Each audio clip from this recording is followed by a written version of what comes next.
किस जमीन से खड़े हैं। आपका इतिहास घनानंद से शुरू होता है। भारत के दलितों का इतिहास घनानंद से शुरू होता है। भारत के दलितों का इतिहास नंदवंश से शुरू होता है। भारत के दलितों का इतिहास अशोक से शुरू होता है। भारत का दलितों का इतिहास भगवान बुद्ध से शुरू होता है। भारत के दलितों का इतिहास इस देश के सबसे बड़े कानूनविद, इस देश के सबसे बड़े इकोनॉमिस्ट, इस देश के सबसे बड़े सामाजिक क्रांति के प्रतीक बाबा साहब से शुरू होता है। इस देश के दलितों का इतिहास तक्षशिला से शुरू होता है। इस देश के दलितों का इतिहास नालंदा से। कि वही सोसाइटी और वही समाज और वही वर्ग और वही समय, और चाहे वो वही कबीला हो या वही आबादी का वही हिस्सा, जो अपनी सांस्कृतिक विरासत के ऊपर, जो अपनी सांस्कृतिक धरोहर के ऊपर गर्व करे, वही आगे बढ़ेगा। ये वैज्ञानिक सोच है, ये बाबा साहब की सोच है। वो बिटिया ने कहा, क्या कहा उसने कि मैं देखूं कैसे, मैं सोचूं कैसे। आप सोचिए कि जिस व्यक्ति ने 1925 में इस देश में, आज आरएसएस की मैं किसी संगठन की बुराई नहीं करूंगा, लेकिन मेरी आशंकाएं हमेशा बनी रहती है। 1925 में आरएसएस पैदा हुआ और 1925 में बाबा साहब ने उन परिस्थितियों में बाकायदा उसी व्यवस्था के अंदर आग लगा दी, उसी मनुस्मृति को जला दिया, तमाम देश के सामने जला दिया कि नहीं मानता मैं इस व्यवस्था को, इसको मैं समस्या है कि जिस चीज की हमको सबसे बड़ी जरूरत है, एजुकेशन की जरूरत है। हमारे समाज में सबको अमीर नहीं है, सबके पास साधन नहीं है, लेकिन जो साधन संपन्न लोग हैं वो एक व्यक्ति कोई स्कूल कॉलेज नहीं बना सकता, लेकिन एक व्यक्तियों का समूह अगर चाहे तो बहुत सारे लोग, कोई इंटर कॉलेज, कोई डिग्री कॉलेज हम बना सकते हैं।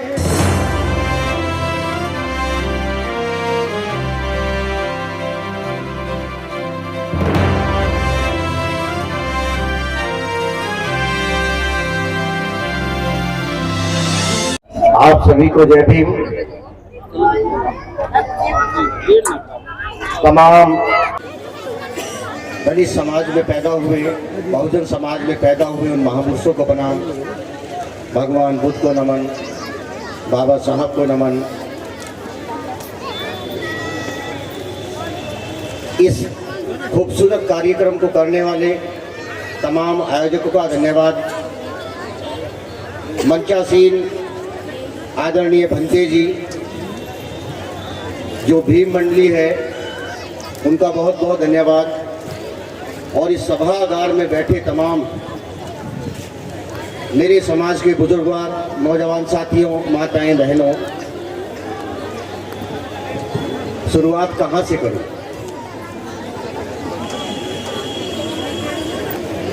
बोलना तो कुछ और चाह रहा था। जब प्रदीप जी से बात हुई, कपिल जी से बात हुई, उदय चंद्रा जी से बात हुई, सतपाल जी से मेरी अभी बात हो रही थी, आयेंद्र जी, संजीव जी, पिछले 2-3 से मैं एक दो कार्यक्रम में गया और मैंने वहां सोसाइटी का ताप देखा। यहां जब इस कार्यक्रम में आया तो इस कार्यक्रम का रंग ही चेंज कर दिया। मैं 2 मिनट बोलूंगा बस, आप बैठ जाइए 1 मिनट, ज्यादा लंबा नहीं बोलूंगा, 5 या 10 मिनट बस। देखो, कार्यक्रम में जब आप जाते हैं, कोई भी कार्यक्रम एक रास्ते पे नहीं हो सकता, उसके 2 रास्ते हैं। मंच सिर्फ बोलने के लिए नहीं है, मंच सीखने के लिए भी है। आदरणीय भंते जी ने जिस तरह की बातें की, उस गुड़िया ने जिस तरह की अपनी बातें रखी, तो एक बात तो मुझे हमेशा मैं दावे के साथ कह सकता हूं कि हो सकता है कल भविष्य में या अगले 10 साल में या अगले 20 साल में इस देश के कोई भी राजनीतिक हालात रहे, इस देश की कोई भी व्यवस्था रही, लेकिन मैं दावे के साथ कह सकता हूं कि जिस समाज के पास एक ऐसा ताना बाना हो, वहां सिर्फ इनिशिएट करने वाला चाहिए, वहां सिर्फ इनिशिएट करने वाला चाहिए, ऐसी सोसाइटी को लीड करने वाला होना चाहिए, ऐसी सोसाइटी को अपने अंदर बांधने वाला चाहिए, ऐसी सोसाइटी को अपने ऊपर फख्र कराने वाला होना चाहिए। सोसाइटी में ऊर्जा की कमी नहीं है, लेकिन सोसाइटी को जो लोग लीड कर रहे हैं, हो सकता है कि वो दिशाहीन हो गए हो सकता है कि वो डर गए हो सकता है कि वो उस तरीके से आपकी बातें ना कह रहे हैं। आदरणीय वंते जी ने एक छोटी सी बात कही, देखो दलित संस्कृति क्या है। आप बैठ जाओ जरा थोड़ा सा। अरे बच्चों फोन नहीं करो कोई आराम। दो चीजें मैं बता रहा हूं। पिछले 2 महीने में 4 महीने से इस देश के दलितों के राजनीतिक हालात बदले हैं। अलग अलग डिसीजन अलग अलग संस्थाओं ने डाले हैं।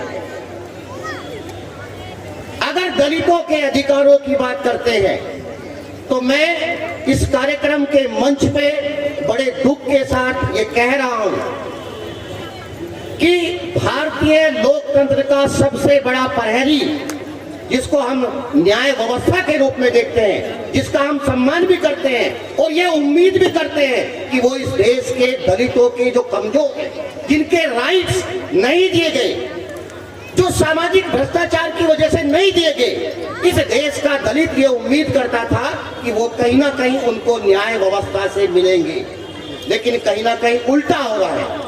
इस देश की न्याय व्यवस्था से सबसे ज्यादा दलितों के अधिकारों के ऊपर न्यायिक हस्तक्षेप हो रहे हैं। आरक्षण बढ़ना चाहिए, आरक्षण का वर्गीकरण होना चाहिए। कैसे हो जाएगा आरक्षण का वर्गीकरण? जब इस देश का जब संविधान लिखा गया, उस संविधान में बाकायदा संविधान सभा है, उस संविधान सभा में यह तय हुआ कि इस देश की जो अनुसूचित जाति जनजाति के तहत आने वाली जातियां होंगी वो एक वर्ग होगा, वो एक समूह होगा। तो फिर आपने किस आधार पर यह कह दिया कि ये समूह अलग अलग है? क्योंकि आरक्षण कोई गरीबी उन्मूलन कार्यक्रम नहीं है। मैं फिर कह रहा हूं, आरक्षण कोई गरीबी उन्मूलन कार्यक्रम नहीं है। आरक्षण एक सामाजिक परिवर्तन का प्रतीक है। आरक्षण रिप्रेजेंटेशन है। आरक्षण दलितों के अधिकारों का जो जहां उनकी कमियां पाई गई, जहां हजारों साल से उनको राइट नहीं मिले, वो उनको पाने का एक साधन है। और भारतीय लोकतंत्र में आरक्षण सामाजिक सशक्तिकरण का सबसे मजबूत हथियार बना।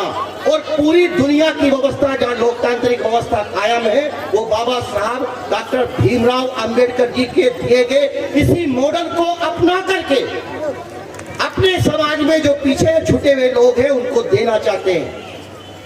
मार्टिन लूथर किंग का आंदोलन 60 के अंतिम दशक में है। अमेरिका का ब्लैक जो उसको हजारों साल से उसको भी सताया गया, उसको भी बाकायदा डाइवर्सिटी के साथ आरक्षण के दायरे में लाया गया। अब एक छोटी सी मेरी आशंका, पिछले 2-3 दिन से जो मैं बात कह रहा था कि बात हो क्या रही है। हमारा सामाजिक मूवमेंट बहुत ताकतवर है, उसमें ऊर्जा है। अभी आपने एक कार्यक्रम की शुरुआत करी, तमाम लोगों ने सहयोग देने में कोई कमी नहीं, ना ऊर्जा में कमी है, ना नियत में कमी है। फिर ऐसे कारण क्या है कि इतना ताकतवर सामाजिक मूवमेंट होने के बावजूद भी आखिर दलितों का जो आर्थिक आंदोलन है, दलितों का जो सामाजिक आंदोलन है, वो बहुत मजबूती से आगे की दिशा एक निश्चित दिशा में नहीं बढ़ पा रहा? ये सवाल है। उसके कारण है कि हमारे अंदर कहीं ना कहीं हताशा है। हम किसी भी काम करने को कहीं ना कहीं थोड़ा सा निराशा के साथ शुरुआत करते हैं। आपको मालूम है आप किस जमीन से खड़े हैं। आपका इतिहास घनानंद से शुरू होता है।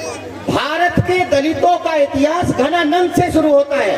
भारत के दलितों का इतिहास नंदवंश से शुरू होता है। भारत के दलितों का इतिहास अशोक से शुरू होता है। भारत का दलितों का इतिहास भगवान बुद्ध से शुरू होता है। भारत के दलितों का इतिहास इस देश के सबसे बड़े कानूनविद, इस देश के सबसे बड़े इकोनॉमिस्ट, इस देश के सबसे बड़े सामाजिक क्रांति के प्रतीक बाबा साहब से शुरू होता है। इस देश के दलितों का इतिहास तक्षशिला से शुरू होता है। इस देश के दलितों का इतिहास नालंदा से शुरू होता है। अभी मैंने एक नॉवल था, वो ऐतिहासिक नॉवल नहीं था, वैशाली की नगरवधु। भारत का पहला गण जहां राजा नहीं होता था, पहला जो जहां राजा पैदा नहीं होता था, वहां बाकायदा गण था, लोग शासन चलाते थे, एक चुनी हुई सरकार लोगों को शासन चलाते थे। और वहां पे आप देखेंगे कि आम्रपाली अंत में जाकर के सारी चीजों को छोड़ करके भगवान बुद्ध के साथ चली जाती है, अपने केस कटा देती है। ये दलितों का इतिहास है, ये दलितों का इतिहास है भाई। आप कैसी बात कर रहे हो? अभी एक छोटी सी बात कह दूं, जो मैं 2-3 दिन पहले वाली बात बता रहा था, कि एक समस्या है कि जो हमारे सामाजिक मंच है, हम सामाजिक मंचों पे भी अपने दुख दर्द की बात नहीं कह सकते। 3 दिन पहले एक कार्यक्रम था। हम आमतौर पर सामाजिक मंचों पर यह कहते हैं कि हम यहाँ राजनीतिक बात नहीं करेंगे। ये दलितों के सामाजिक मूवमेंट की सबसे बड़ी खामी है, क्योंकि आपको यह भी मानना पड़ेगा कि हर व्यक्ति पॉलिटिकल है। जिस व्यक्ति के पास वोट डालने का अधिकार है, उसकी अपनी एक पॉलिटिकल समझ है। अगर उसकी अपनी पॉलिटिकल समझ है तो कहीं ना कहीं एक वो राजनीतिक सोच के साथ पैदा होता है। एक थोड़ा सा दुख दर्द ये रहता है कि जो हमारे पॉलिटिकल रिप्रेजेंटेटिव हैं, वो कहीं ना कहीं एक बात को भूल जाते हैं कि चाहे वो किसी भी दल को रिप्रेजेंट करें, चाहे वो किसी भी दल के अंदर काम करें, लेकिन अल्टीमेटली उनको भी ये बात ध्यान रखनी चाहिए कि किसी भी राजनीतिक दल में अगर उनकी सबसे ज्यादा एसेंशियल और जो नेसेसरी क्वालिफिकेशन है वो उनकी अपने समाज से, वो किस समाज से आते हैं, तो एक सबसे बड़ा एक ऐसा समूह जो भारत का सबसे बड़ा समूह है, जो 25% आबादी को एक जगह समाहित है, ऐसे समूह की अगर ये थोड़ी सी आशंकाएं हैं तो उनके ऊपर कहीं ना कहीं सवाल थोड़ा सा दिखाई देता है। इन चीजों को कहीं ना कहीं परिवर्तन करने की बात करेंगे। दूसरी बात, एक बात आपको ध्यान रखनी पड़ेगी कि वही सोसाइटी और वही समाज और वही वर्ग और वही समय, और चाहे वो वही कबीला हो या वही आबादी का वही हिस्सा, जो अपनी सांस्कृतिक विरासत के ऊपर, जो अपनी सांस्कृतिक धरोहर के ऊपर गर्व करे, वही आगे बढ़ेगा। जो अपने खान पान को लेकर के अनिश्चित काल में रहता हो। अभी भंते जी ने कहा कि भगवान बुद्ध को मानने वाला कभी भी कठोर तो हो ही नहीं सकता। तथागत बुद्ध जी को मानने वाला कोई भी व्यक्ति हमेशा मध्यमार्गी होगा। वो नेचर के करीब होगा, वो प्रकृति के करीब होगा। वो देखेगा जिस तरह से जो बिहेवियर पशु पक्षी और जो पेड़ पौधों का होगा, वही भगवान बुद्ध के अनुयायियों का होना चाहिए। वो खान पान के अंदर स्वतंत्रता ना देखे, उसकी सोच वैज्ञानिक हो। आदरणीय भंते जी ने देखिए आपके मंच पे जो तमाम अभी भंते जी बोल रहे थे और अभी ये बोला है,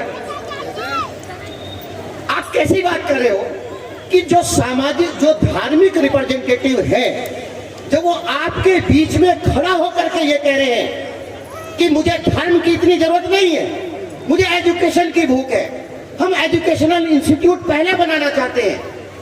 ये कोई भी धार्मिक व्यक्ति सिर्फ दलितों के मन से बोल सकते हैं, बुद्ध के मन से बोल सकते हैं, और किसी धर्म के मन से कोई भी धार्मिक व्यक्ति ये बातें बोल नहीं सकता, चाहे किसी भी धर्म का व्यक्ति हो। ये वैज्ञानिक सोच है, ये बाबा साहब की सोच है। वो बिटिया ने कहा, क्या कहा उसने कि मैं देखूं कैसे, मैं सोचूं कैसे।